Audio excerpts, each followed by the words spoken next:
আসসালামু আলাইকুম রহমতুল্লাহ বারাকাতুহু। আজকে আসলাম। আমার কিছু কবুতর অনেক অসুস্থ। দীর্ঘদিন মনে হয় ঘরটা সাফ না করার কারণে কালকে আমি অলরেডি সাফ করে দিচ্ছি ঘরটা। অলরেডি আমার 2-3টা কবুতর মারা গেছে ফ্যাটের ভিতরে গ্যাস হয়ে।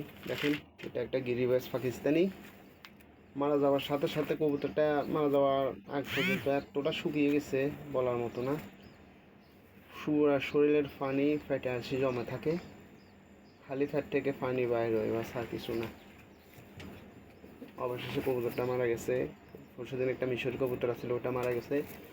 অলরেডি আরও কয়টা অসুস্থ আছে, আপনাদেরকে দেখাই। আরও কয়টা কবুতর অসুস্থ আছে, আমার কিছু করার নাই। যেটা চলে যাবে সেটা চলে যাবে, আসলে আফসোসের ব্যাপার। দেখেন, আমার এখানে একটা কবুতর আছে, এটা অসুস্থ। কিছু করেন তারপর কী করবে। দেখেন, এখানে একটা কবুতর, দেখেন একটা কবুতর দেখছেন, এটা মিশরি কবুতর। দেখেন, এটা অলরেডি যে অবস্থা ডেট। দেখেন, ফ্যাটটাকে খালি পানি বাইরে হয় আর কিছু না।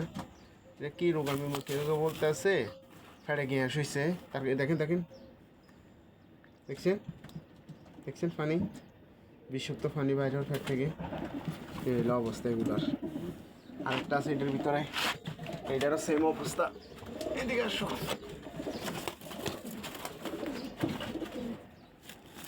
এই দেখেন, এটা এখনো কিছুটা সুস্থ। এই দেখেন, দেখেন দেখছেন ফানিগুলা কালার, পুরো শরীর থেকে এই ফানিগুলো বাইরে হচ্ছে। বাস এই হলো অবস্থা আমার কবুতরের।